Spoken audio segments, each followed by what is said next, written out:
Morning everyone, it's Pierre speaking. It's the 26th of January 2012. Today I went all the way to Australia, to Perth. In Perth a guy called Martin lives. You guys won't know who's Martin. You will know him as Tokolos in the forum. Tokolos, how are you, mate? I'm good, Pierre. How are you? I'm very well, thank you. I believe I'm also, it's bloody hot, mate. It's 42 degrees here. Jeez, like that. Are you hanging around the swimming pool with all the ladies? I wish. Not today. Yeah, no, Australia Day today, so there's big celebrations tonight. There'll be fireworks on the Swan River. Great and, stuff. yeah, big day in Perth. Great stuff. Tokolos, just a couple of questions.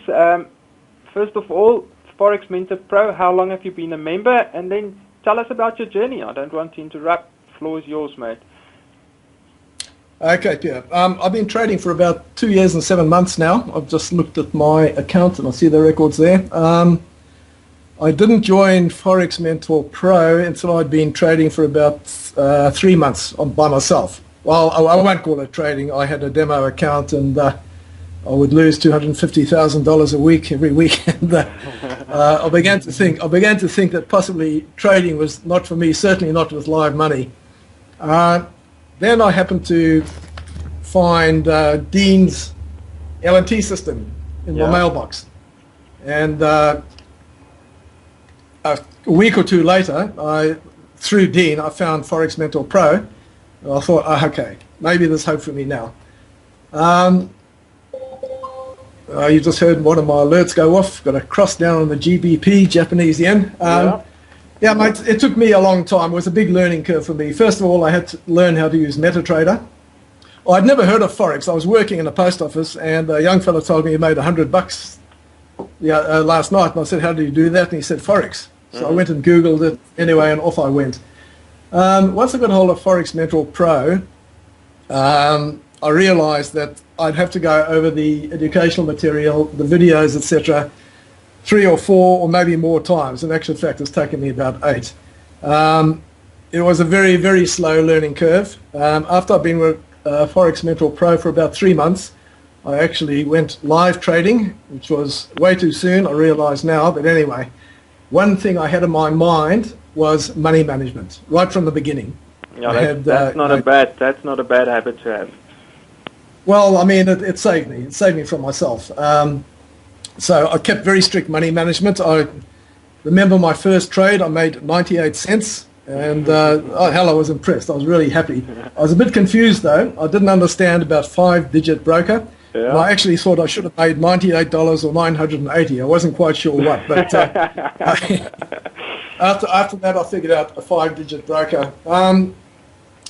Yeah, to be honest, Pierre, it took me the better part of another year before I really began to be able to look at a chart and think, okay, I know what's going on now.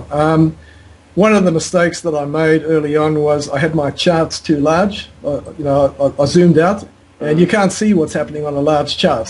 So once I learned how to zoom out and look at the chart on multiple time frames, I then began to get an idea, okay, price seems to be going up. It's been going up for some time, and price seems to be going down. Then one of the next things was when your Earth and Sky system came along. I found it incredibly helpful.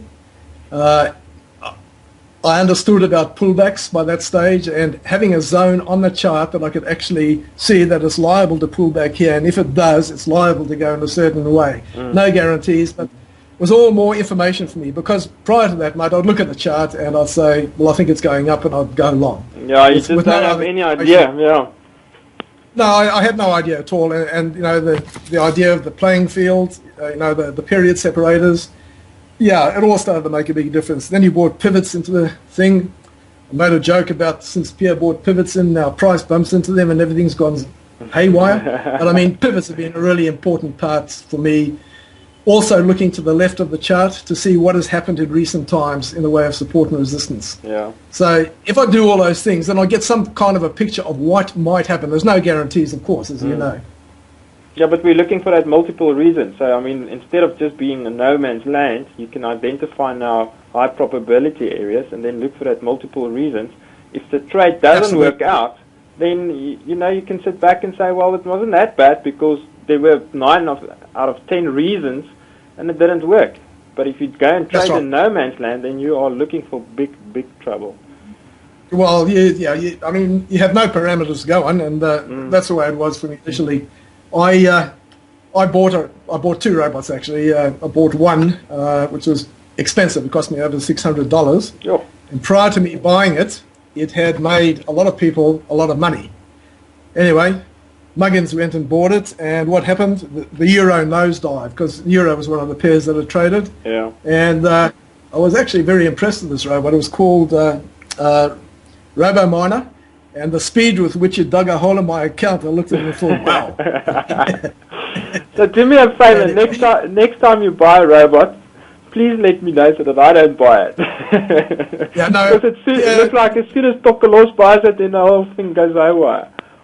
Absolutely, mate. No, for me, there's no more robots, mate. I after that episode, I arrived at the decision that if I was going to learn how to trade, it would be because I educated myself. And I'm very lucky that I found the resources that I did to actually learn from there. Yeah, that's the only way, mate. You can't expect robots to make you money if you've got no idea what's going on there. You need to know. You have to identify when the robots start to make stupid trades.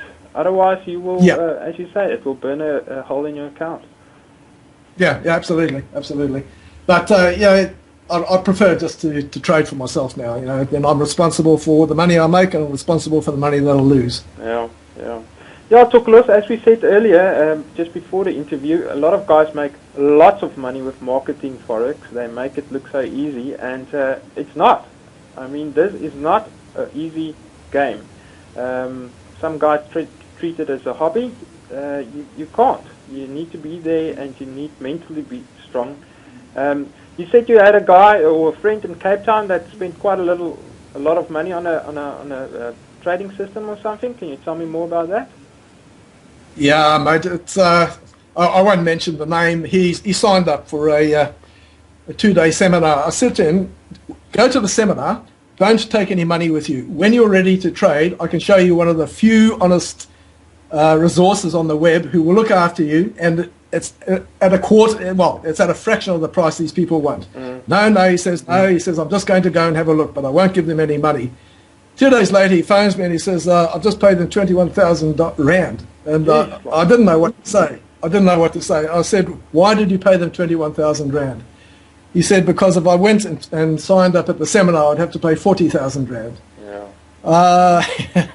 He said, look, I'm very excited. He says, they're going to make me very rich, and it's only going to take me 15 minutes a day. In about 6 months, I could be making 50,000 dollars, US dollars a month. Mate, you know, I did tell him. I won't repeat what I told him.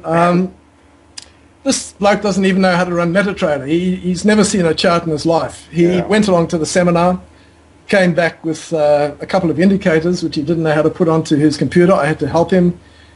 The end of the sad story is 3 months later, he doesn't even want to look at trading. And there's a lot of people like that, newbies who'll sign up. They have no idea what they're getting into. They pay the money. He did get 3 free Skype sessions, and I can't understand why he's not making thousands a month after that. But he's just abandoned it. So, you know, what can I say? No, that's the thing, eh? I mean, if you talk to the guys, we all went through the same thing. Don't listen to other traders, and you follow your own stupid mind, your own brain, and it bites you in the arse. Yeah, absolutely. Yeah. What can I say?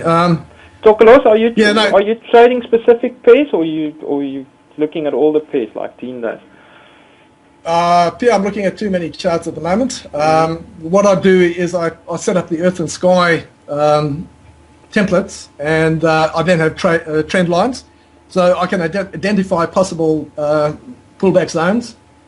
But yes, I use EMA crossovers, and I was talking to a friend the other day.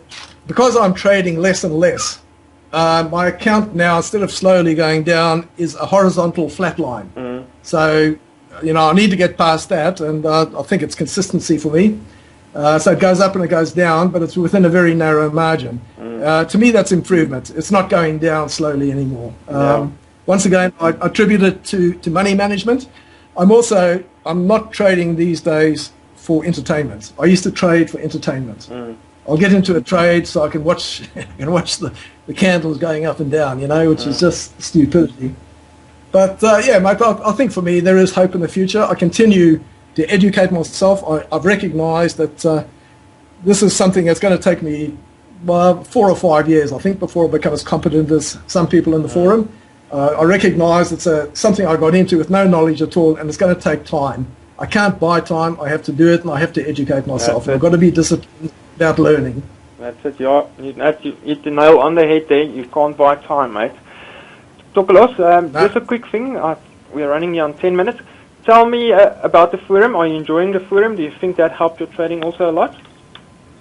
Yeah, mate, the forum's been very important for me. There's another forum, I won't mention the name. I went in there and asked a question about identifying fake-outs, and I got answers like, oh, you need a DeLorean vehicle, like they had in Back to the Future 2, etc., a whole lot of rubbish. And I mean, you don't get this in our forum. If somebody goes and asks a question, they might think it's stupid. Someone will answer that without any backstabbing or what have you. The forum's been very important for me, mate. I guess I was a bit reluctant to ask questions in the beginning because I felt embarrassed about not knowing. Anybody feels like that, don't worry about it. People will answer your question. They'll try and help you. Yeah. So the forum is rare, mate. I haven't come across any other forum where there is the goodwill and the support and the desire to help other people. Yeah, I think we're at a level now where we can almost do a house swap. There's people asking who's living in London, who's living in Australia when they go on holiday, and that's where we want to be. We want to be friends, we want to be trading friends, and yeah, just take it to a new level. Yeah, no, that's great, but I've actually made some really good friends in the forum. So yeah, it's a terrific place to hang out. Yeah, fantastic. Doc, we're on 12 minutes. I'm going to say goodbye. Enjoy your Australian day and the fireworks tonight, and I'll speak to you later. Okay, Pierre, thank you very much for having me, and good tips to all the traders. Great stuff. Cheers, Doc. Bye.